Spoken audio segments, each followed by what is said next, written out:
नमस्कार, आप देख रहे हैं कंज्यूमर इज किंग। मैं हूं आपके साथ प्रशांत पांडे और आप सभी को अंतर्राष्ट्रीय योग दिवस की ढेर सारी शुभकामनाएं।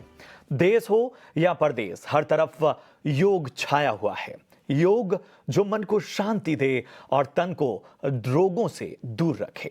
एक तरफ देश में राजनीति, इकॉनमी, खेल और कला के साथ ही संस्कृति जगत के दिग्गज योग कर रहे हैं, तो वहीं दूसरी तरफ अमेरिका में संयुक्त राष्ट्र संघ मुख्यालय में इस वक्त योग दिवस का एक अलग ही आयोजन जो पूरी दुनिया में नजर आ रहा है, पूरी दुनिया में एक खास संदेश दे रहा है, वो साफ तौर पर नजर आ रहा है। आप मेरे स्क्रीन के एक हिस्से में देख सकते हैं कि इस वक्त किस तरह से जो यूएन हेडक्वार्टर है वहां पर प्रधानमंत्री नरेंद्र मोदी आज पूरी दुनिया को योग का एक अलग संदेश दे रहे हैं। 180 से ज्यादा प्रतिनिधि, पूरी दुनिया की निगाहें इस वक्त इस अंतर्राष्ट्रीय योग महोत्सव के विशेष आयोजन जो कि न्यूयॉर्क के यूएन मुख्यालय में हो रहा है। हमने तमाम जो गणमान्य अतिथि हैं उनकी बातें सुनवाई और प्रधानमंत्री नरेंद्र मोदी ने भी यहां पर अपनी बात रखी। आज देश और दुनिया 9वां अंतर्राष्ट्रीय योग दिवस मना रहे हैं और आज 193 देशों के लोग योग अभ्यास कर रहे हैं। इस दिन को सेलिब्रेट करने का मकसद पूरी दुनिया में लोगों को योग के प्रति जागरूक करना और फिट और तंदुरुस्त रहने का संदेश देना है। इस बार योग दिवस की थीम जो है वो वसुधैव कुटुंबकम के लिए योग, यानी मानवता, पूरी मानवता के लिए एक तरह से योग, ये थीम रखी गई है और इसका मकसद दुनिया के सभी लोगों की सेहत के लिए योग की अहमियत को बताना है। जरा तस्वीरें देखिए। ये तस्वीरें अपने आप में न्यूयॉर्क से जो नजर आ रही हैं वो बयां करती हैं कि किस तरह से इस वक्त पूरी दुनिया एक विशेष संदेश के तौर पर न्यूयॉर्क के इस यूएन मुख्यालय से अलग तौर पर इसे देख रही है। और इसी पर हम आज चर्चा करेंगे योग के महत्व को। और बगल में आप ये तस्वीरें देखते रहेंगे जहां पर प्रधानमंत्री नरेंद्र मोदी इस वक्त न्यूयॉर्क में योग का पूरी दुनिया को विश्व संदेश दे रहे हैं। और हमारे साथ इस विशेष चर्चा में और आज के योग के महत्व की इस खास चर्चा में शामिल हो रहे हैं बेहद ही खास मेहमान। जरा मैं परिचय करा दूं। हमारे साथ फिलहाल जुड़े हुए महर्षि राजेश योगी साहब जो कि फाउंडर हैं आरोग्यम रिसर्च फाउंडेशन के। आचार्य जी, बहुत बहुत स्वागत आपका और सबसे पहले आपको योग दिवस की ढेर सारी शुभकामनाएं। और जी, जो सबसे अहम बात आचार्य जी समझ में आती है वो यही आती है कि इतना महत्व आखिर बढ़ा कैसे योग का, और एक लंबे अरसे से जो है वो योग के प्रचार प्रसार के लिए आप लोग काम करते रहे हैं, लेकिन हाल के कुछ सालों में हमने देखा, और आज तो हम न्यूयॉर्क की भी तस्वीरें देख रहे हैं जहां प्रधानमंत्री नरेंद्र मोदी मौजूद है। आज हमने सुबह भी तस्वीरें देखी जहां पर आप तमाम मंत्रियों को खास तौर पे योग का प्रशिक्षण दे रहे थे। तो ये तस्वीर बदली कैसे है, जरा बताएं। सबसे पहले तो मैं आपका धन्यवाद करूंगा। ये बहुत ही सुंदर जो आप कार्यक्रम दे रहे हैं, और योग के महत्व की यदि हम बात करेंगे तो योग का महत्व कभी भी कम नहीं था। प्राचीन समय से ही योग की महत्ता हमारे ऋषि मुनियों ने समझा और उसको मानव के जीवन में कैसे उपयोगी बना सकते हैं उस पर विशेष रूप से काम किया। आज आदरणीय हमारे जो गौरव से भरे हुए पल हैं, आज यूएन में आप सभी देख रहे हैं कि यूएन में जो हमारे आदरणीय प्रधानमंत्री जी जो है पहुंचे हुए हैं, और पूरे विश्व को 194 देशों में ये योग का संदेश जा रहा है। तो ये हमारे ऋषियों की जो धरोहर है, हमारे भारतीय संस्कृति, हमारी परंपराओं का जो नींव है वो योग ही है। और योग पहले से ही हमारे यहाँ सुबह की शुरुआत, जब दिन की शुरुआत होती थी तो योग से होती थी, और रात्रि का प्रारंभ भी योग से ही होता था। संध्या काल होते ही जब रात्रि का पहला पहर शुरू होता था तो हर व्यक्ति योग के अभ्यासों को करता था। योग में अभ्यास का अर्थ है संध्या, अपने आप से जुड़ना। योग का अगर हम शाब्दिक अर्थ भी देखते हैं तो वो है जोड़।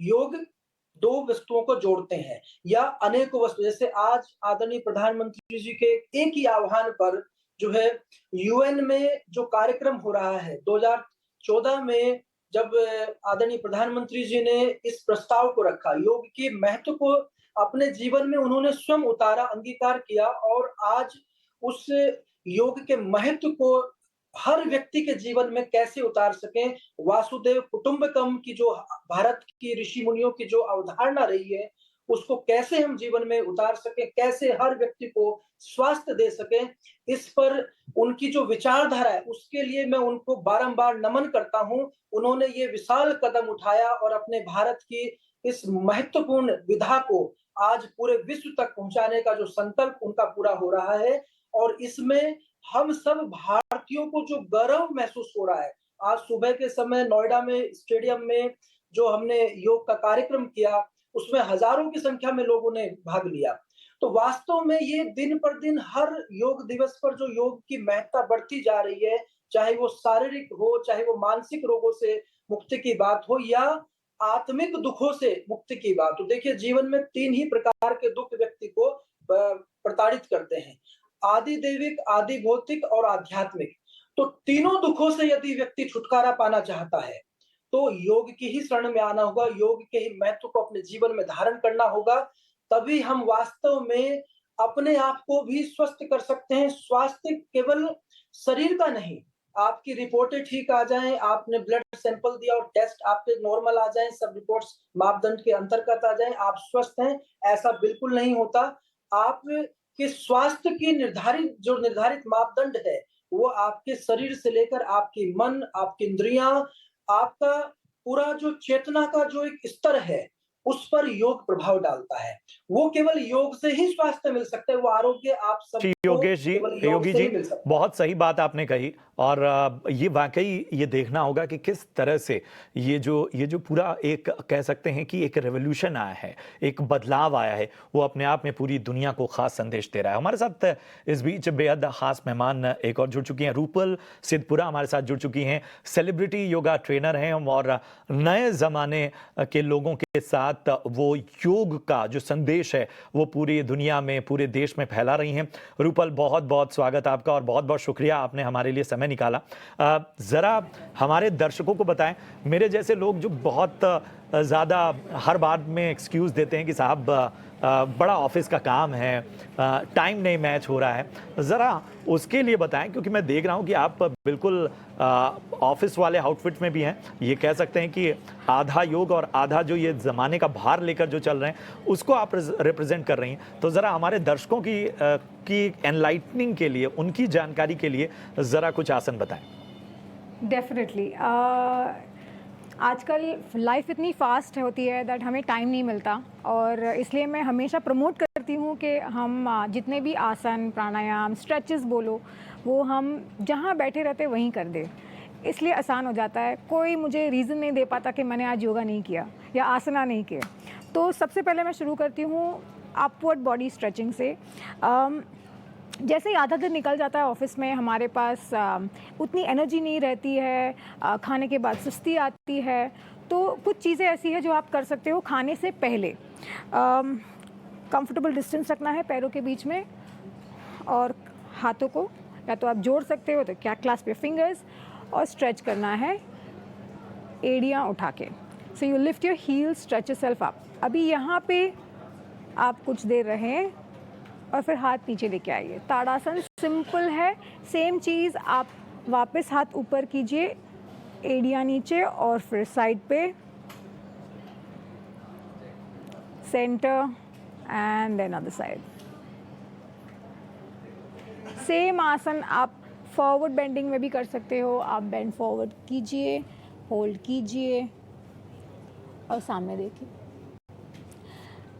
त्रिकोणासना ट्रेडिशनल और फिर हाथ नीचे। जब आप ये सब करते हैं अपने कंफर्ट के हिसाब से करना है। कुछ लोगों को हाथ इतना ऊपर करने से भी स्ट्रेच आ जाता है, कुछ को ज़्यादा ज़रूरत पड़ती है। सो आई थिंक बहुत ही सिंपल चीज़ें हैं जो आप कर सकते हो ऑफिस में बैठे बैठे।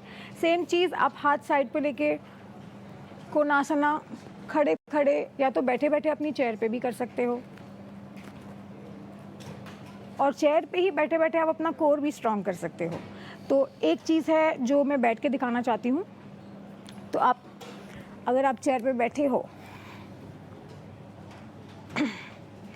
तो सबसे पहले तो ट्विस्ट करना ज़रूरी है। जिन लोगों को पीठ में बहुत दर्द रहता है उनके लिए ये खास। और फिर सिटिंग कोणासन जो मैंने स्टैंडिंग किया वो आप चेयर पे बैठे बैठे भी कर सकते हैं।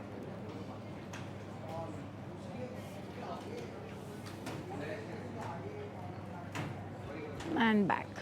So these are the few things that you can do actually in the office among the other things. हम आपके पास लौटेंगे और लौटेंगे तो जानने की कोशिश करेंगे कि साहब ये जो अलग अलग आसन हैं इनकी वैल्यू क्यों बढ़ रही है। और आजकल हम देख रहे हैं महिलाओं को लेकर भी, जैसे उनके पास बहुत ज़्यादा काम होता है, बहुत सारी चीज़ें हैं, तो महिलाओं के लिए क्या स्पेसिफिक आसन है, क्या उनके लिए बहुत फ़ायदेमंद है, ये भी हम आपसे जानने की कोशिश करेंगे। क्रॉनिक डिजीज़ को लेकर भी कौन से आसन ज़रूरी होते हैं उसके बारे में भी जानकारी लेंगे। महर्षि योगी, मैं आपके पास आना चाहूँगा। जब हम योग की बात करते हैं तो इसके साथ एक बहुत विशेष बात जुड़ जाती है, ध्यान। और जरा इसको अगर आप परिभाषित कर पाएं कि कितना बड़ा महत्व है ध्यान का योग के साथ साथ, क्योंकि हम फिजिकल अपनी बॉडी की स्ट्रेचिंग, अपने बॉडी में लचीलापन, प्राणायाम, बाकी चीज़ों के जरिए हम इसको फिजिकल जो एक हीलिंग है वो तो दे रहे हैं, लेकिन ध्यान का बड़ा विशेष महत्व है। आपने बहुत ही सुंदर क्वेश्चन पूछा है। देखिए, यदि मैं बहुत ही कम शब्दों में कहूं तो योग ध्यान ही है। योगा समाधि, योगा ध्यान। भगवान श्री कृष्ण गीता में कहते हैं कि योगा कर्मसु कौशलम। जब व्यक्ति जो भी कर्म करता है उसमें कुशलता पूर्वक, ध्यान पूर्वक जब वो अपने दायित्व, अपने कर्मों को करता है तो वो योग हो जाता है। तो ध्यान हमारे जीवन में किसी भी उम्र में है, बच्चे से लेकर बूढ़े तक। हम गृहिणी हैं, हम ऑफिस में काम करते हैं, या आप जो भी जिस भी प्रोफेशन में है, आप अभी टीवी चैनल के शो को एंकर कर रहे हैं, तो ध्यान का महत्व कहीं कम नहीं है। आप बच्चे से कहते हैं कि बेटा ध्यान से स्कूल में जाना, ध्यान से पढ़ना, ध्यान से गृहिणी खाना बनाती है। तो ध्यान का महत्व हमारे जीवन में इतना बड़ा है। और योग को यदि मैं बहुत ही सूक्ष्म रूप से बताऊंगा तो योग जो है वो ध्यान है। योग केवल फिजिकल एक्सरसाइज नहीं है। आप ये आज के समय में योग को केवल शरीर को मोड़ना, तोड़ना, इसको योग समझ बैठे। ये योग की एक तैयारी है, ये योग का एक बहुत छोटा सा अंश है।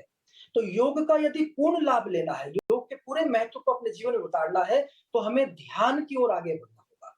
हर अभ्यास को, योग में जो हम आसन करते हैं उसमें भी यदि ध्यान नहीं होगा तो उसका कोई महत्व नहीं है। उसका केवल फिजिकल शरीर पर ही, हमारी फिजिकल बॉडी तक ही, हमारी मांसपेशियों तक ही उसका इफेक्ट रह जाता है। यदि हम ध्यान के साथ करते हैं तो वो इफेक्ट अपर बॉडी से लेकर इंटरनल ऑर्गन्स तक, हमारे पूरे एक एक ग्लैंड्स को प्रभावित करता है। चाहे हम थायराइड की बात करें, चाहे हम महिलाओं में जो अनेक प्रकार की बीमारियां हैं, अनेक प्रकार के हार्मोनल इम्बैलेंस की समस्या आ जाती है, मासिक संबंधी प्रॉब्लम आ जाती है, उन सब के जो सॉल्यूशन की अगर हम बात करते हैं तो ध्यान उसमें बहुत बड़ा महत्व रखता है।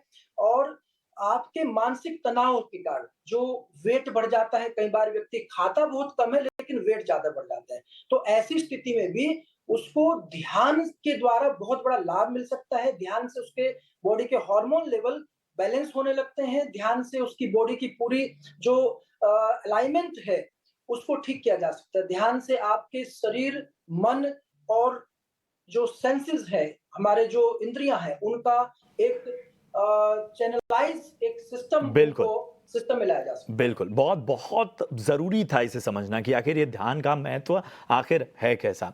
अरूपल, एक चीज़ मैं और समझना चाहूँगा, जैसा कि मैंने पहले भी जिक्र किया और योगी जी ने भी बताया कि जिस तरह से ध्यान जो है, मेडिटेशन जो है, वो बहुत बड़ी भूमिका निभाता है। महिलाओं का जिक्र आता है तो बहुत सारी उनकी जो हार्मोनल दिक्कतें हैं या उनके डे टू डे लाइफ में एक समय निकालने की भी दिक्कत है। उसके बावजूद आप क्या सजेस्ट करेंगी कि उन्हें अपनी बॉडी का ख्याल रखने के लिए किन योगों पर फोकस करना चाहिए? I'd like to add to this point. Yoga एकमात्र वो ऐसा टाइप का वर्कआउट है, आसना ऐसा वर्कआउट है जिसमें आपको अपनी बॉडी को क्या चाहिए ये फीड करने की ज़रूरत नहीं है। आप जैसे ही प्रैक्टिस करना शुरू करोगे, योगा, आसना, क्रिया, प्राणायाम, मुद्रा, विमेन के लिए भी एंड मेन के लिए भी, जो औरतें हैं उनके लिए भी, ऑटोमेटिकली आपकी बॉडी को जिस चीज़ की ज़रूरत होगी वो योगा से आपको मिलेगा। हम जैसे बोलते हैं कि हम जिम जाएंगे तो मुझे अपर बॉडी पे काम करना है, लोअर बॉडी पे काम करना है, योगा में ऐसा कुछ भी नहीं है. It works on your body overall. आपके डायरेक्टली न्यूरोलॉजिकल सिस्टम पे काम करता है, which is amazing for women. जितना प्रेशर आज की महिलाएं लेती है, उसके लिए सिर्फ हार्मोन्स ही नहीं, जो स्ट्रेस लेवल्स जो बढ़ते हैं, उसके लिए भी योग बहुत ही फ़ायदेमंद है. बहुत सारे पॉस्चर्स हैं, लेकिन मैं 2 पॉस्चर्स जो एकदम इम्पॉर्टेंट है प्राणायाम के साथ मैं आपको वो बताऊंगी. मुझे उसके लिए बैठना पड़ेगा. एक तो है हमारा बद्ध कोणासना, जिसमें आप अपने पैरों को जोड़ दें और आपको नीज़ को फ्लैप करना है. ये आप करीबन 1 मिनट तक अगर आप करोगे तो इसके फ़ायदे आपको ज़रूर दिखेंगे.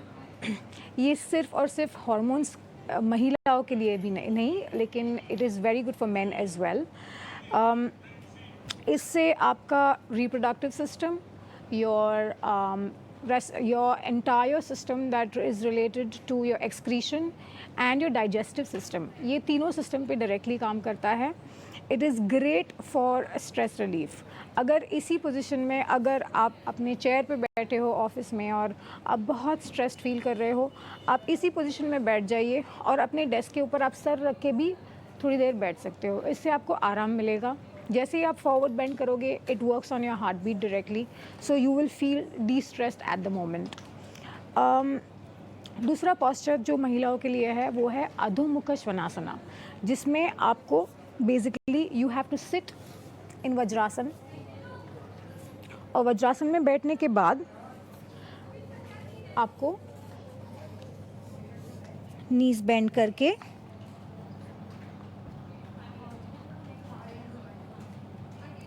And then back. जब आप ये पॉस्चर्स करते हैं तो ये डायरेक्टली आपके ग्लैंड्स, आपके इंटरनल सिस्टम्स पे काम करता है. It's beneficial for not only women but men as well, but women-centric postures. Next, the third one, which I was not going to show, but I'm going to show you क्योंकि मैं उसमें बैठी हूँ, जो है वज्रासन, जो आपका डाइजेस्टिव पावर है उसको स्ट्रॉन्ग करता है. ये इकलौता पॉस्चर है जो आप खाना खाने के बाद कर सकते हो. इसमें 2 से 3 मिनट बैठने पे आपका डाइजेस्टिव, जो आपका ब्लड सर्कुलेशन है वो it rises upward and it is focused on your digestive system, because of which it helps eliminate जो आपने जो खाया है, जिस उसमें absorption करना और फिर eliminate करना, वो digestion पे काम करता है ये posture. So yeah, these are the 3 postures that are very good for women. हम बात आपने कही और इसी से जुड़ा मेरा एक और सवाल है कि क्या प्राणायाम जो है उसका तरीका क्या है, क्या उसको लेकर भी बहुत सारी बातें हैं, क्योंकि हम देखते हैं कि लोग इसको लेकर बहुत सारे कंफ्यूजन में रहते हैं कि प्राणायाम कैसे करना है. ज़रा उस पर ज़रा रोशनी डाल पाएं आप.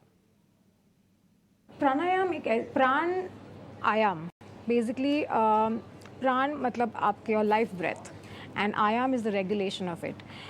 एकदम सिंपल है. अगर आप यही समझने की कोशिश करो, आप अपनी सांस से, अपना श्वास जो बोलते हैं, उससे आप अपनी लाइफ को रेगुलेट कर सकते हो. Mental, physical, moral, emotion, all levels. Pranayama में दिक्कत ये है कि it's better, it's very very important कि आप एक सुपरविजन के अंडर पहले सीखिए, उसको सही से सीखिए और फिर उसे शुरू कीजिए प्रैक्टिस करना. बिकॉज प्राणायाम अगर आपने गलत तरीके से करा, फॉर एग्जांपल मैं कपालभाति कहती हूँ, कपालभाति के इतने बेनिफिट्स हैं. आप विमेंस फर्टिलिटी इश्यूज़ बोलो, आप मेंस फर्टिलिटी इश्यूज़ बोले, या फिर मेंटल फिजिकल ब्लॉकेजेस जो होते हैं बॉडी में, कभी कभार वेयर एंड टेयर के लिए कुछ ऑर्गन स्लो हो जाते हैं, कभी कभार एज से ऑर्गन स्लो हो जाते हैं. For such kind of reasons kapalbhati is the best pranayama. लेकिन अगर आपने कपालभाति गलत तरीके से किया तो आपको हाइपर एसिडिटी हो सकती है. So to avoid such kind of mistakes, better ये है कि आप पहले सीखिए और फिर प्रैक्टिस कीजिए. It's very very important that you do it right. सिर्फ आप YouTube पे जाना या फिर कोई भी चैनल पे जाके देख के, बेटर दैट आपकी बॉडी को किस चीज़ की ज़रूरत है and then you practice it. Pranayamas में वो एक चीज़ है जो मैं मानती हूँ that you know one should first learn from a teacher. Once they get it right, then you practice. बिल्कुल बिल्कुल, बहुत अहम बात की आपने. और इस सब के बीच हमारे साथ एक बेहद खास मेहमान जुड़ गई हैं. ईरा त्रिवेदी हैं, बेस्ट सेलिंग ऑथर हैं और योगा एक्सपर्ट हैं. बहुत बहुत स्वागत ईरा. और आपको तो दो बधाइयाँ आज इस शो पे देने बनती हैं। एक तो हाल ही में आपने नए जीवन में प्रवेश किया है, तो आपको और मधु सर को दोनों को बहुत बहुत शुभकामनाएं। उसके साथ ही आज आपके लिए, पूरी दुनिया के लिए एक अहम दिन है, इंटरनेशनल योगा डे। और चूंकि समय कम है, महज कुछ मिनट हैं और कुछ तकनीकी दिक्कतों की वजह से आपसे संपर्क नहीं हो पा रहा था, तो ज़रा आप बताएं कि जो लोग योग या अपने वर्कआउट को लेकर कंप्लेन करते रहते हैं, वो दिन के अपने पहले हिस्से में कितना समय दें? क्या क्या चीज़ें हैं जो आसानी से की जा सकती हैं जिसके ज़रिए कम से कम उनका दिन जो है वो बेहतर तरीके से शुरू हो योग के साथ? बस 5 मिनट योग की शुरुआत करने में, योग की जो एक ब्यूटी है अपने जिंदगी में लाने के लिए आपको सिर्फ 5 मिनट की जरूरत है, उससे ज्यादा नहीं है। बहुत दिन होते हैं कि मैं बहुत बिजी रहती हूँ और मैं खुद ही योग नहीं कर पाती हूँ। उस दिन पे सुबह उठ के बिस्तर में ही मैं 5 से लेके 10 मिनट का प्राणायाम करती हूँ। लोग क्या करते हैं कि सुबह उठ के अपना सीधा व्हाट्सएप देखते हैं, और मैं ये बोलती हूँ कि नहीं, अब व्हाट्सएप मत देखिए, अब सुबह उठ के बस 5 मिनट का मेडिटेशन, 5 मिनट का प्राणायाम। अभी हमने इस शो पे प्राणायाम की बात की। प्राणायाम एक कितना सुंदर प्रैक्टिस है, कितना इजी है और टोटली फ्री प्रैक्टिस है ये।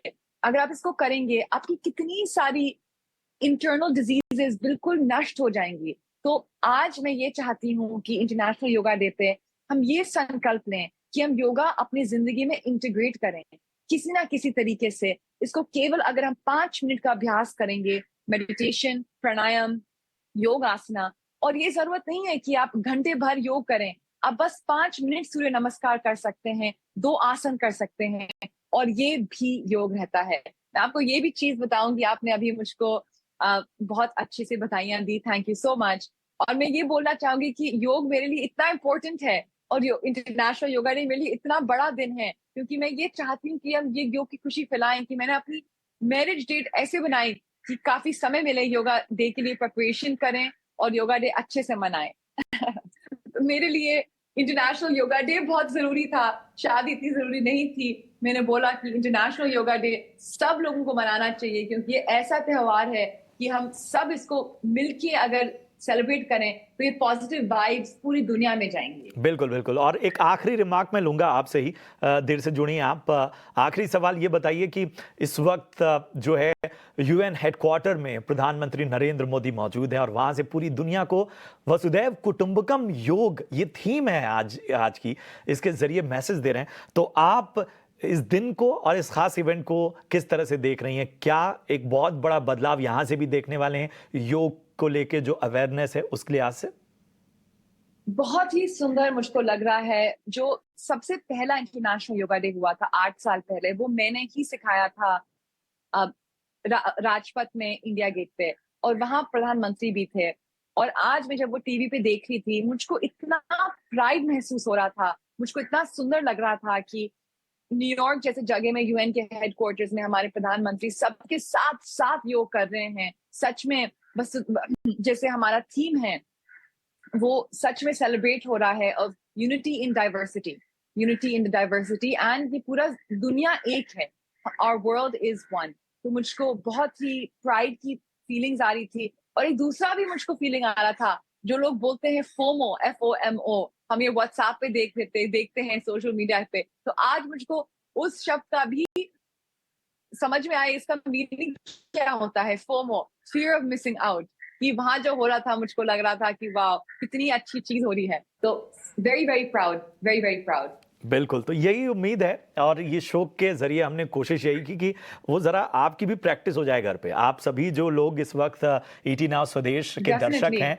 वो सभी जो जुड़े हुए हैं, उनके जरिए उनको भी ये समझ में आए कि योग का महत्व क्या है और आज योग की चर्चा क्यों हो रही है। समय कम है, मुझे लगता है कि योग इतना वास्ट है कि इसके बारे में तो घंटों चर्चा हो सकती है, लेकिन समय की पाबंदी है। मैं अपने तीनों खास मेहमानों को बहुत बहुत शुक्रिया करूंगा, क्योंकि उन सभी ने आज का दिन उनके लिए भी, क्योंकि उनके बहुत सारी कमिटमेंट होती है, उन सारी कमिटमेंट के बीच उन्होंने समय निकाला और लोगों को जागरूक किया। बहुत बहुत शुक्रिया करेंगे। रूपल, ईरा जी, आपका भी बहुत बहुत धन्यवाद। आचार्य महर्षि योगी, आपका भी बहुत बहुत शुक्रिया इस कार्यक्रम में जुड़ने के लिए। बहुत ही शानदार चर्चा रही, आप सभी के इनपुट्स बहुत ही शानदार है। फिलहाल दीजिए इजाजत, खबरों का सिलसिला ईटी नाउ स्वदेश पर आगे भी जारी रहेगा। देखते रहिए ईटी नाउ स्वदेश।